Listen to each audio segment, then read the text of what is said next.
Mais le vidéo, il va changer complètement la nature du football, complètement, je vous garantis ça. C'est pareil comme avec le téléphone mobile aujourd'hui.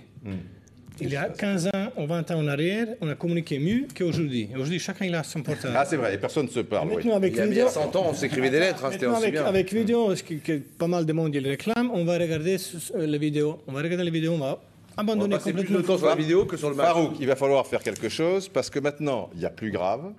C'est, par exemple, Laraille.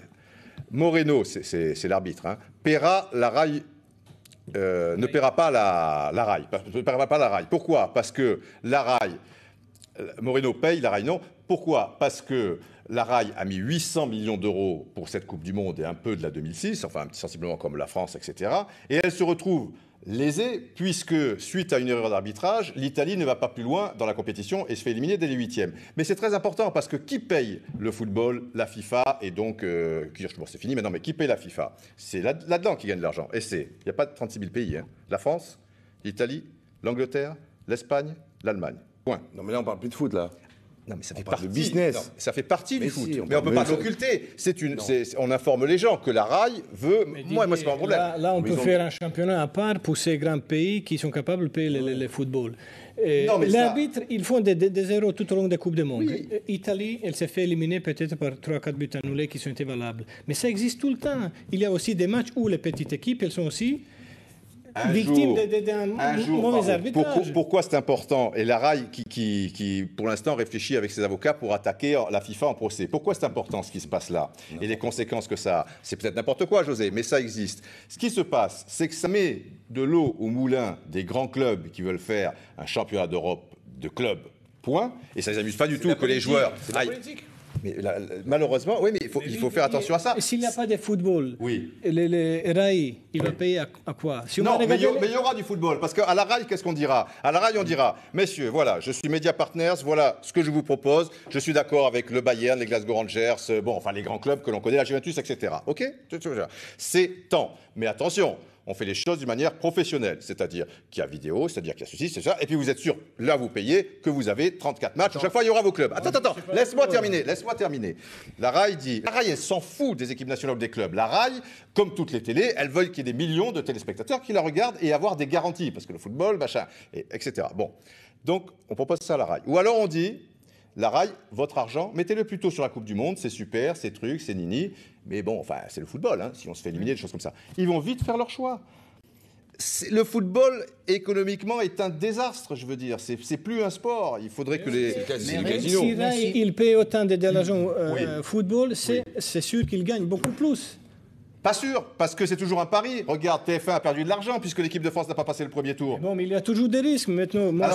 Oui, mais tu ne peux pas, avec les chiffres qu'il y a avec le football, les télés, elles veulent évidemment des risques le plus calculés possible. Si tu fais un championnat d'Europe des clubs, ça sera archi calculé. Je suis d'accord qu'ils payent pour le Coupe du Monde. Pour le Coupe du Monde. Mais maintenant, il ne faut pas qu'ils me disent qu'il y a un tel et tel pays qui faut que soit champion du monde parce qu'ils sont un pays grand défaut. Mais Omar, et les joueurs, c'est pour ça, je dis, restons dans le contexte d'un match. Pour ne pas fausser le match. C'est vrai que la certitude est 100%, le risque 0, on ne l'aura pas. Mais je dis pourquoi on essaye, parce qu'on a vu des situations ou des décisions qui ont quand même faussé des matchs. Bien donc, sûr.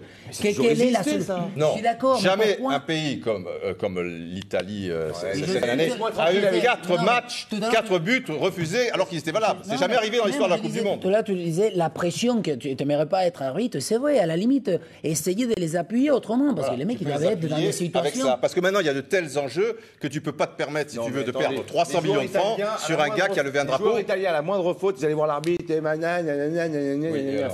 ça va, faut arrêter les mecs, il faut jouer.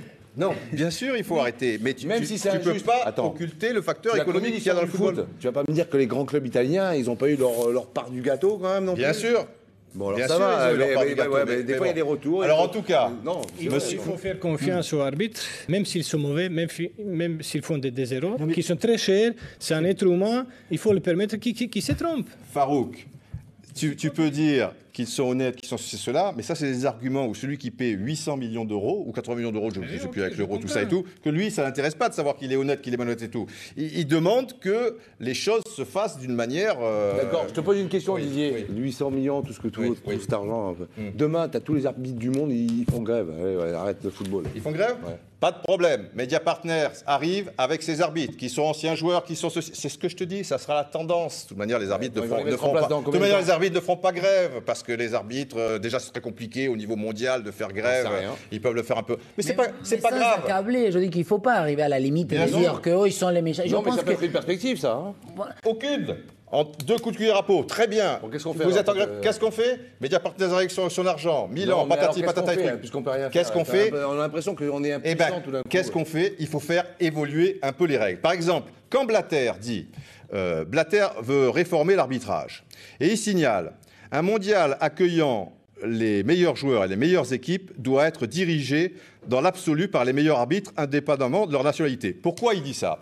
Parce que le système de la Coupe du Monde, c'est pas les meilleurs arbitres, c'est les meilleurs arbitres de chaque pays, mais ça concerne 36 pays, etc. Donc il y a un juge de touche des îles Maldives ou des choses comme ça. Mais c'est idiot ce qu'il dit. C'est pas bon.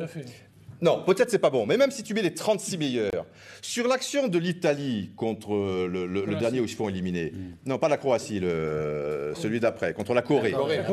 Mais pour le voir, ça, le juge de touche, c'est injouable, ça se joue à 3 fois rien. Ça veut dire que tu peux mettre le meilleur arbitre de l'histoire du football, du siècle du football, il peut se planter. Et donc derrière, il se passe ce qui se passe. C'est pour ça que pour les hors-jeux, c'est pas ça qu'il faut changer. C'est pas changer les arbitres, c'est changer certaines règles. Parce que les règles ont été faites à une époque où les joueurs couraient 6 km, où ils étaient moins habiles dans l'art de tricher, de ruser, de se mettre à la hauteur du dernier défenseur. Ça, c'est pas rusé. Pas 6 km, hein. Non, mais même s'il en faisait 8, c'était pas pareil. Il y avait beaucoup d'espace entre les joueurs, il y avait une visibilité beaucoup plus grande. Regardons par exemple Michel Zenrufinen, qui est un ancien arbitre, qui est le secrétaire de la FIFA. Plus pour longtemps, puisqu'il a eu des problèmes avec Blatter. Il dit, maintenant, ça suffit avec les faveurs politiques. Le secrétaire de la FIFA accuse, avec ses arbitres, avec ce système d'arbitrage, nous sommes retournés 12 années en arrière. Et puis ici, il précise aussi... S'il te plaît, c'est très bien ce que tu es en train de dire. Juste, je termine avec ça, parce qu'on est dessus, et je suis avec toi, Farouk. Voilà, il dit qu'il y a besoin maintenant de changer la règle des hors-jeux. Ok, mais là, les favoris politiques, comme en italien, c'est pas faute des arbitres. C'est quelqu'un qui vient dire, écoute, il faut qu'il joue José à la place de Didier. Il y a 2 choses. C'est José qu'il faut qu'il gagne. Il y a 2 Donc, choses. c'est pas faute d'arbitrage. Non, mais t'as raison, Didier. Mais la réflexion, c'est quoi? C'est qu'on a changé certaines règles pour que le jeu aille plus vite. Notamment avec le gardien. Oui, ça c'est bien. C'est bien. Donc, sinon tu meurs. Non, mais d'accord. Mais justement, mais si tu fais évoluer que ça, à un moment donné, tu as une perte d'équilibre et l'arbitre est débordé. Bien sûr. C'est pour ça aussi qu'il faut certainement changer certaines règles. Et le contexte est aussi en plus méchant, je dis néfaste, parce que maintenant tu entends même des enfants, ils disent c'est à cause des arbitres. En Italie, il y a les membres du gouvernement, ils ont attaqué, ils ont des propos quand même, je veux dire, ça arrive au moment où les pauvres arbitres, quelque part, voilà, c'est grave. Tu vas faire le championnat en Italie, comment il va se passer le championnat en Italie? C'est la vrai moindre faute d'un arbitre italien, il va se faire lyncher. Il va prendre un scout. Il faut que les règles évoluent ou alors tu enlèves l'argent et tu remets moi je préfère en restant dans le cadre du match, strictement du match, pouvoir donner la possibilité aux arbitres d'avoir d'autres moyens et aussi par des règles plus faciles ou plus faciles à déterminer par des Attends Omar, tu sais qu'une Coupe du Monde c'est fait aussi pour ça, c'est-à-dire que là c'est aussi un test, c'est-à-dire qu'à un moment donné tu te dis là cette Coupe du Monde là on a eu tel problème. Mais moi je suis le président de la RAI, j'ai mis 80 millions d'euros et tu vas me parler de tests, je lui donne 80 millions d'euros pour des tests, moi? C'est juste une parenthèse, d'accord, je me mets dans la position. Et alors? Bon, c'est donc à des tests, oui. M'appelle qui? M'appelle qui? Non, mais alors, des tests, oui. Mais des tests pour qui? Non, mais t'as pas compris ce qu'on a voulu dire. J'ai compris. Ah bah alors, ça va. Mais moi, je suis le PDG de la RAI, je viens de casser le truc pour mon fauteuil, là. Faut rester au foot, Toi, tes papiers, machin, là. Mais c'est parce que j'aime le foot que je dénonce certains problèmes et que j'essaie d'en parler et j'essaie d'informer aussi les gens. Bon, je comprends parfaitement bien Didier, je le comprends. Et puis je le sais. Toi et Didier, vous marchez ensemble. Mais celui-là qui était un joueur, il me dit qu'il faut jouer avec les vidéos, avec tout ça. Mais arrête. Mais il faut essayer les confiance. Il n'a pas dit ça. Il n'a pas dit ça. Il n'a pas dit ça. Il n'a pas dit ça. Tu sais que Farouk, il va finir comme toi, le journaliste. Il a des bons cours. Bon, allez, on va enchaîner avec... Je défends le football. Allez, on va terminer cette émission avec trop en forme les Coréens. Alors ça, c'est dans Libération, ce papier. Et alors, on dit qu'Hiddink, bon, il est néerlandais, il a entraîné l'équipe des Pays-Bas et plusieurs joueurs néerlandais ont été contrôlés, on le sait, positifs ces dernières années et suspendus. Frank de Boer, Edgar Davids, Yassam et certaines des autres victimes de l'épidémie de nandrolone stéroïde anabolisan qui a touché le foot européen récemment ont croisé un autre entraîneur néerlandais, Louis van Gaal, en sélection et à Barcelone, tel de Boer. Alors, vous savez, puisque vous... Non, mais explique le contexte, parce que c'est peut-être pas lui qui a annoncé ça, c'est peut-être un journaliste qui lui a dit « Alors, qu'est-ce que vous pensez de la forme des... » J'explique le contexte. Les Coréens vont à 1000 à l'heure, ce sont de véritables petits avions. Bon. Et même ils font des prolongations, ils donnent l'impression de ne jamais être fatigués. Donc, il y a deux hypothèses. Il y a ceux qui disent ils se sont très bien entraînés, ça fait 6 mois qu'ils se sont entraînés, qu'ils ont mangé ce qu'il fallait, qu'ils ont bu ce qu'il fallait, qu'ils ont été suivis, etc. Ils sont dans leur élément, c'est-à-dire qu'ils connaissent le temps, l'humidité, les choses comme ça, ils sont dans leur pays, tout va bien.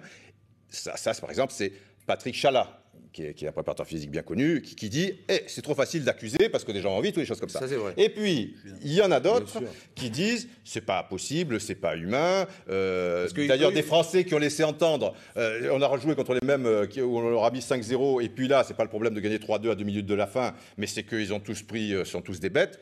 Donc, voilà le débat. Le débat est ouvert, messieurs. Ils ont arrêté le championnat en février. Donc, c'est vrai qu'aujourd'hui, les mecs sont en pleine forme. Quand Zidane fait son dernier match et finale de championnat d'Europe, tu laisses des traces. Donc tous les grands joueurs de championnat d'Europe ont joué en moyenne entre 50 et 60 matchs. Attends, si tu mets aujourd'hui l'exploit de la Corée sur le compte d'une suspicion, etc., les autres, alors, ils ont pris la mauvaise potion, quoi. C'est-à-dire que... Non, moi, c'est ce que je disais. C'est facile de critiquer comme ça. Moi, je pense qu'il faut respecter. Jusqu'à là, il n'y a aucune preuve. Respecter l'exploit de cette équipe parce qu'en plus, sur le terrain, ils ont été exemplaires. Techniquement, ils sont. Attends, là, tu l'inventes pas. Tu peux charger tout ce que tu veux. Techniquement, si t'es bon, t'es bon. Hein. Si t'es mauvais, tu seras toujours mauvais. Hein. Bon, je pense qu'il faut respecter ça. Quoi. Le débat, Mendieta, lui, est très sport. Hein. Je vous rappelle que demain, l'Espagne rencontrera la Corée. Et lui, il dit, j'ai essayé de me retenir depuis 2 minutes 15. Et je tiens encore. Non, excusez-moi, voilà. C'est difficile quand on a envie d'éternuer pendant 2 minutes et qu'on se retient, vaut mieux le faire. Alors Mendieta, il dit la Corée est en quart parce que elle joue bien et les joueurs se sacrifient. Enfin, il n'y a pas d'aide des arbitres, ni du public, ni d'autre chose, etc., etc. Faut arrêter, ça va, faut arrêter. Oui, c'est ce qu'il dit. Alors, en plus, généralement, les mecs qui critiquent, c'est ce qu'on perdu. C'est marrant, ça, quand même, non ? Oh, il y en a d'autres, des fois, qui trouvent ça bizarre. Par exemple, ils ont un préparateur physique néerlandais.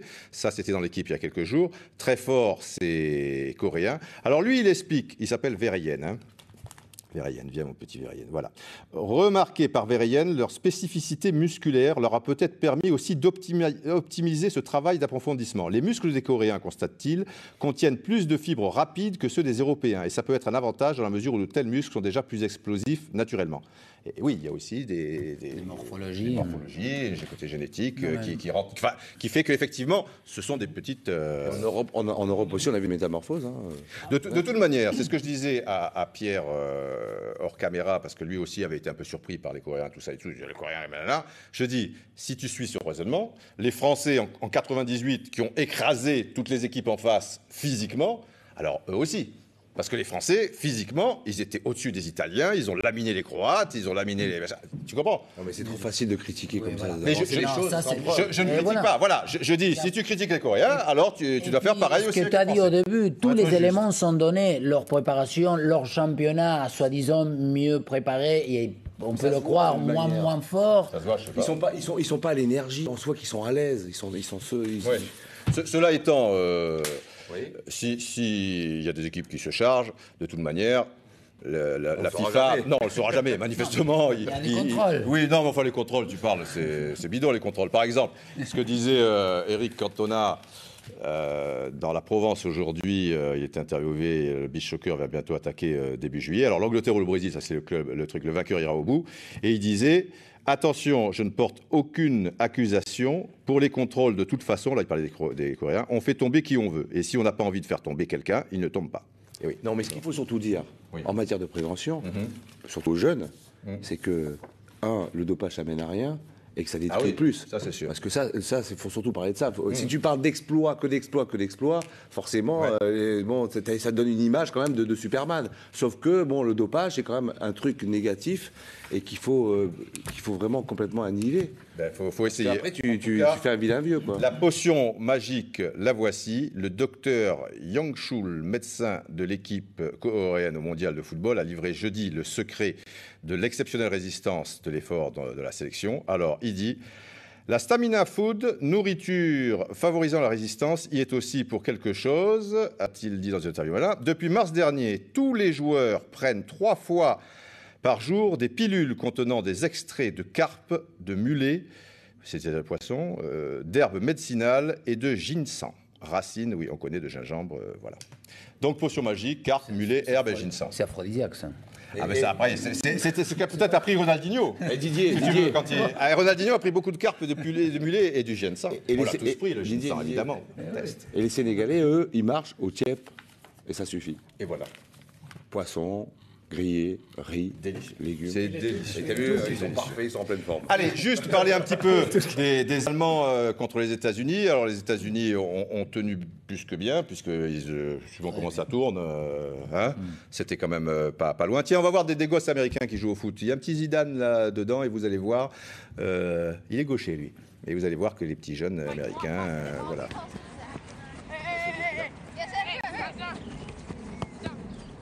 For a lot of my friends that don't play soccer, a lot of them just play football or basketball. Regardez-le jongler derrière le petit numéro 10 là. Il est facile, notre petit Zidane, mais c'est un petit gaucher. Il a quelque chose. Enfin, dommage pour les Américains qui en tout cas auront réussi une grande Coupe du Monde. Ce qu'on va constater, il y a eu l'unique but marqué par Ballack. Et on va le constater, c'est encore un but de la tête. L'Allemagne a marqué 12 buts, dont 8 de la tête. 5 closés de Ballack, c'était le deuxième donc, et allons-y. Et puis c'était Linke. Le coup franc est tiré par Ziege. Donc il les tire très bien entre le dernier défenseur et le gardien de but. Mais il y a quand même une erreur des Américains dans la mesure où Ballack a le temps de faire 1 ou 2 pas pour prendre son élan. Et on va le voir mieux ici sur cette action avec la visibilité de Ballack. Voilà, il peut courir et la vision de Ballack et frapper. Vous voyez, on a changé de sponsor derrière, on ne recule devant rien, mais c'est important aussi que le monde entier connaisse enfin du foot. C'est le business, les enfants, c'est le business. 80 millions de francs, oui, d'euros, oui. Sur ce but-là, d'abord, le but magnifique, super timing, mais l'erreur qu'ont fait les Américains, c'est de ne pas avoir tiré le maillot, c'est tout. On voit une loyauté jusqu'au bout, oui. Ils sont au marquage et vraiment comme un gentleman. C'est un but qui me semble... C'est vrai. L'équipe belge, elle a marqué le même but contre le Brésil. Plus ou moins le même, mais il était annulé. Alors, on va se terminer avec le jeu DVD. Juste, on va vous donner une déclaration du Kaiser. Allemagne-États-Unis, déclaration donc de Beckenbauer. Alors, vice-président, il dit, à l'exception de Kahn, le gardien de but, merci, il faudrait mettre tous les autres dans un sac et taper dessus. On serait certain de toucher quelqu'un qu'il mérite. Toujours délicat avec la sélection allemande, le Kaiser. Allez, dur, non ? Oui, c'est dur, mais bon, il fait pas de détails. Voilà, vous pouvez gagner donc le DVD que vous savez sur toute l'histoire de la Coupe du Monde. Il y a déjà eu des Espagne-Allemagne qui pourraient se rencontrer donc en demi-finale. Encore faut-il que l'Espagne élimine la Corée, ça c'est une autre paire de manches. Il n'y a pas eu d'Allemagne-Corée. Mais regardez par exemple en 82, un Allemagne-Espagne. À l'époque, il n'y avait pas de 8e quart de finale. Il y avait d'abord le premier tour, et puis après on se retrouvait dans une poule à 3. Ici donc l'Allemagne ouvre la marque par Liedbarski. Voilà, félicité par Breitner. Et dans cette poule, il y avait l'Allemagne, l'Espagne et l'Angleterre. Et l'Angleterre et l'Espagne ont été éliminés. C'est l'Allemagne qui arrivait donc en demi-finale. Il y avait des demi-finales. Et c'était, vous le savez, à Séville, contre l'équipe de France. Donc ça faisait 1-0. On retrouvait Breitner qui avait encore le numéro 3, mais qui n'était plus arrière-gauche, qui était milieu de terrain dans cette équipe. L'Allemagne allait perdre finalement en finale, après s'être qualifiée au tir au but devant la France contre une grosse équipe d'Italie, 3-1. Voici Paul Breitner, voilà, dans le trou. C'est bien fait, hein. C'est Liedbarski et finalement Fischer qui assure, qui a attendu le dernier moment. Et Liedbarski, son entraîneur disait qu'il pouvait dribbler quelqu'un dans une cabine téléphonique. Et c'est vrai que c'était un dribbleur. Non, avec le portable, c'est plus facile, non ? Maintenant, avec le portable, c'est plus facile pour lui, c'est vrai. Mais puis surtout, il avait les jambes très arquées, absolument. Un peu comme Garincha, un petit peu comme certains joueurs comme ça. Voilà. Et Arconada, peu cher, est arrivé un petit peu tard. Et puis là, les Espagnols réduisent la marque, mais il est trop tard. C'est un but de Zamora, qui était le meneur de jeu de la Real Sociedad. À l'époque, la Real Sociedad avait une grosse équipe. D'ailleurs, dans cette équipe nationale, il y avait l'avant-centre, Satrustegui, il y avait Lopez Duarte, le bon petit ailier gauche. C'était une belle tête, Schumacher. Bon, super but. Il y avait quand même de la fête dans les tribunes. 2-1. Alors, la question du jour, avant de se quitter, la question est la suivante. Je ne m'en souviens plus. Tiens, je m'en souviens plus. C'était ça portait sur quoi? Non, voilà. Quels sont les 2 joueurs? Alors vous jouez là-dessus, là vous téléphonez et les 4 premiers gagnent. Quels sont les 2 joueurs qui ont marqué dans 4 phases finales? Pour vous aider, je vous signale qu'il y a un Sud-Américain et un Européen. C'est aidé ça quand même, non? Allez, il y a un Brésilien et il y a un Allemand. Dans 4 phases finales, ils ont chaque fois marqué. Et je vous signale que celui qui avait raté le penalty, vous avez trouvé pour tu vois ce que je veux dire, l'élimination 82 Yougoslavie-Argentine, c'était Farouk qui avait raté le 3e Yougoslave. Pourquoi tu rougis? Tu rougis, hein? Et pourtant il était pas mal de l'intérieur du pied. On le mettra dans parler tactique et j'ai failli être champion du monde. Tu as failli être champion du monde, là vous aviez la ligne droite qui était tracée. Omar, merci. Farouk, merci. José, merci. Eh oui, contre l'Argentine. Mali, tu sais quel est l'emblème du Mali? Évidemment. Bon, l'hippopotame. Salif Keïta m'avait donné un petit hippopotame. Allez, adios amigos. Et l'emblème de Bamako, c'est le crocodile. Et voilà. Bamako veut dire crocodile en malien. Voilà. Et est-ce que vous savez que les crocodiles, ça court très très vite? Parce qu'on a l'impression toujours et tout avec leurs petits pattes, ça court très vite. J'en parlerai la prochaine fois. Oui, d'accord, ok. Allez, adios. Vous connaissez la différence entre une grand-mère italienne et un éléphant? Non. Environ 10 kilos. Allez, on y va. Allez, on y va. TV Magazine vous a présenté Enfin du foot.